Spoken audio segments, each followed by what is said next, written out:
Good morning fat સે fit તક YouTube channel પર તમામનું સ્વાગત છે।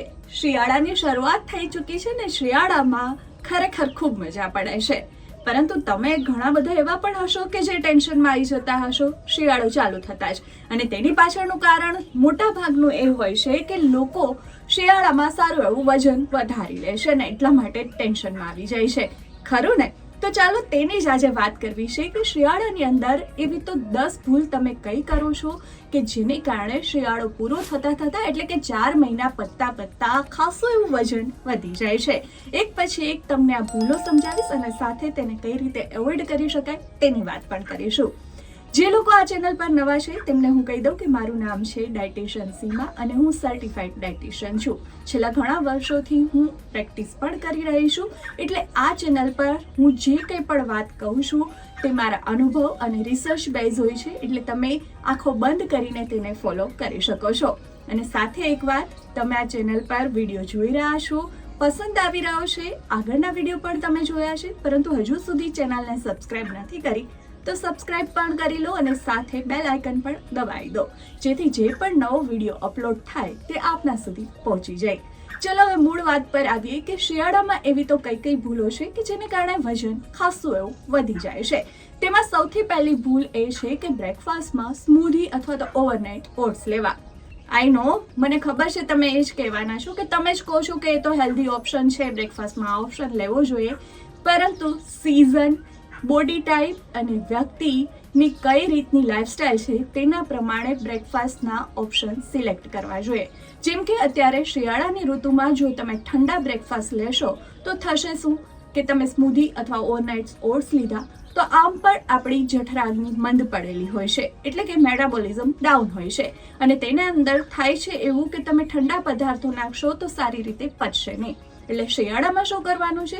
શિયાળાની અંદર સવારનો બ્રેકફાસ્ટ તમારે કંઈ પણ ગરમ પસંદ કરવાનું છે, જેમાં તમે પૌવા લઈ શકો છો, ઇડલી લઈ શકો છો, ઉપમા લઈ શકો છો, ચીલા લઈ શકો છો, હા પરાઠા પણ લઈ શકો છો, પરંતુ એને ઘી ને તેલ નાખીને શેકવાના નથી, વિધાઉટ ઘી શેકવાના છે, અને ત્યાર પછી 1 ચમચી ઘી તમે સ્પ્રેડ કરી શકો છો।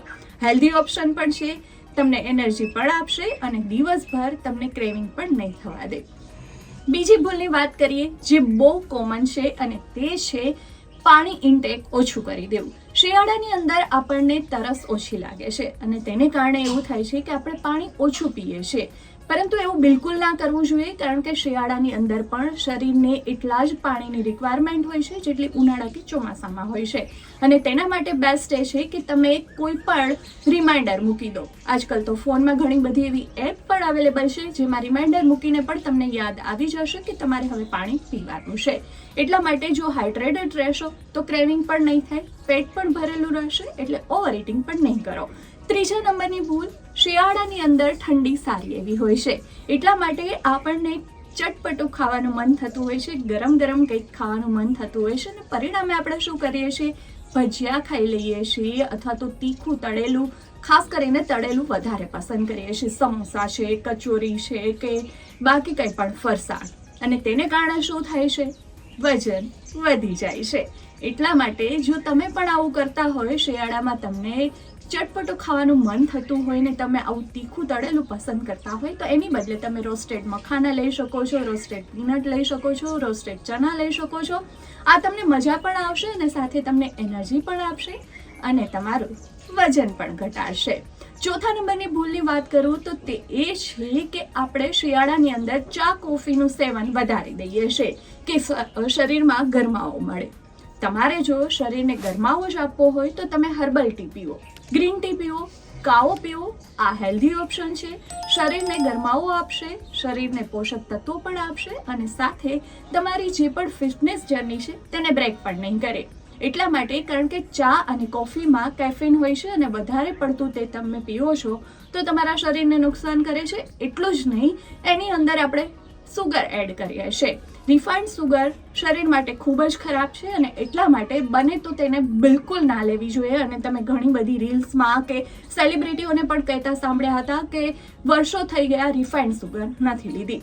જો તમે ઈચ્છતા હોય કે હું સુગર પર એક પર્ટિક્યુલર વિડીયો બનાવું તો મને કોમેન્ટમાં જરૂર લખીને મોકલજો, હું તેના પર પણ તમને વિડીયો બનાવી દઈશ, કારણ કે અત્યારે હું સુગરના ગેરફાયદા કહેવા જઈશ તો આ વિડીયો ખૂબ લાંબો થઈ જશે.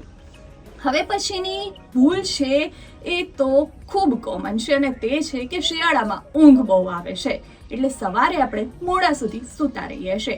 પરિણામે થાય છે શું? આપણી જે સ્લીપિંગ સાયકલ છે એ ડિસ્ટર્બ થઈ જાય છે ફર્સ્ટ. સેકન્ડ કે આપણે મોડે સુધી સૂઈએ છીએ એટલે આળસ વધી જાય છે. ત્રીજા નંબરમાં આપણું રૂટીન ડિસ્ટર્બ થાય છે એટલે આપણે મેન્ટલી પણ ડિસ્ટર્બ રહીએ છીએ અને ઘણીવાર જે લોકો મેન્ટલી ડિસ્ટર્બ રહેતા હોય એ ઓવર ઇટિંગ કરી લે છે. એટલે દિવસભરના અંતે પરિણામ એ આવ્યું કે બહુ બધું ખાઈ લીધું, ઊંઘ પૂરી થઈ નહીં, વર્કઆઉટ કર્યું નહીં અને પરિણામે વજન વધી ગયું. સાચી વાત છે ને? ઘણા લોકો આવું કરતા હશે. તમે પણ આવું કરતા હો તો મને કોમેન્ટમાં લખીને બતાવજો. અને હવે પછીની ભૂલ એ છે કે શિયાળામાં ઠંડી એટલી હોય છે એટલે વર્કઆઉટ કરવાનું મન જ નથી થતું. પરંતુ હું તમને કહી દઉં કે શિયાળામાં વર્કઆઉટ સૌથી વધારે કરવું જોઈએ.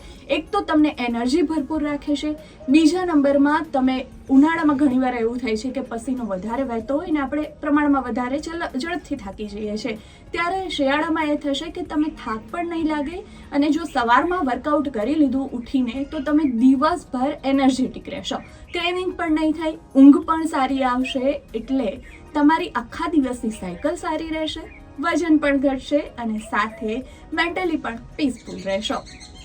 અને હવે પછીની ભૂલ કે જે આપણે હેલ્ધી સમજીને કરીએ છીએ અને તે છે કે શિયાળાની અંદર આપણે ખજૂર પાક છે, કાટલું છે, અડદિયા છે, આ બધા જે વસાણા હોય છે એ આપણે ખાતા હોઈએ છીએ અને બધા આપણા વર્ષોથી નાની દાદી આપણને કહેતા આવ્યા છે કે આ ખૂબ હેલ્ધી હોય છે. અને હા, જો નાની દાદી મમ્મીના હાથે બનાવેલું હોય તો એ હેલ્ધી હોવાનું, કારણ કે આપણે ઘરમાં બનાવેલું હોય છે, તો પણ તેની ક્વોન્ટિટી લિમિટેડ રાખવાની છે. ક્યારે ખાવું એ પણ હું તમને આગળ કહું, પરંતુ પહેલાં એ કહી દઉં કે હું ખાવાની ના કેમ પાડી રહી છું, કારણ કે આપણે માર્કેટમાંથી હવે રેડીમેડ લઈને આવ્યા છે એટલે ઘી સારું નથી હોતું.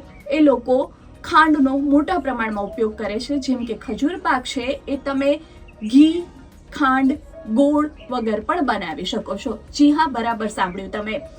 અને એ જો રેસીપી તમે જાણવા માંગતા હોય તો પણ મને કોમેન્ટમાં લખીને બતાવજો. એટલે બહારનું તમારે બિલકુલ અવોઇડ કરવું જોઈએ અને જે ઘરે પણ બનાવો છો એમાં લિમિટેડ ક્વોન્ટિટીમાં ઘી નાખવું જોઈએ. અને તમે સાંજના સમયે જ્યારે તમને ભૂખ લાગે ત્યારે તમે ચા અથવા કોફીની ટી હોય તો વિધાઉટ સુગર એ લઈ લો અને એની સાથે એક નાનું પીસ તમે લઈ શકો છો. અને જો આવું કરશો તો વજન પણ નહીં વધે અને જે આપણના શરીરને ગુણ મળવા જોઈએ શિયાળાની અંદર આ બધા વસાણા ખાઈને એ પણ મળશે. ખરું ને? એટલે હવે આ શિયાળામાં મારી આપેલી ટિપ્સ ટ્રાય કરજો અને પછી મને કહેજો કે તમે કેટલું વજન ઘટાડ્યું અને બાકીના શિયાળામાં કેટલું વધારતા હતા અત્યાર સુધીમાં. આ તમામ ટિપ્સ એવી છે કે તમે સરળતાથી ફોલો કરી શકશો અને એકબીજા પર ડિપેન્ડ છે. જેમ કે સવારનો બ્રેકફાસ્ટ સારો હશે તો દિવસભર ક્રેવિંગ નહીં થાય, ચા કોફી વધારે નહીં પીવો, ઊંઘ સારી આવશે તો સવારમાં ઉઠીને વર્કઆઉટ કરવાના જ છો. ખરું ને? એટલે હવે ચલો તમે આ ટિપ્સ ફોલો કરો અને ફોલો કર્યા પછી મને જણાવો કે તમે કેટલા ચેન્જીસ તમારા શરીરમાં અનુભવી રહ્યા છો. આવી જ ફરી ટિપ્સ સાથે, સારી વાતો સાથે, ફિટનેસની વાતો સાથે ફરી મળીશું. અત્યારે રજા આપજો અને જો હજુ સુધી તમે ચેનલ સબસ્ક્રાઇબ નથી કરી તો તે પણ કરી લો અને સાથે મને એ પણ જણાવો કે તમે આવા કયા વિડીયો છે, કયા એવા મુદ્દાઓ છે કે જેના પર ઈચ્છો છો કે હું વિડીયોઝ બનાવું. કોમેન્ટમાં લખીને બતાવજો તો હું તેના પર પણ વિડીયો રિલીઝ કરી દઈશ. તો શિયાળો છે, હેલ્ધી રહો, મસ્ત રહો, ખાતા રહો, પરંતુ લિમિટેડ.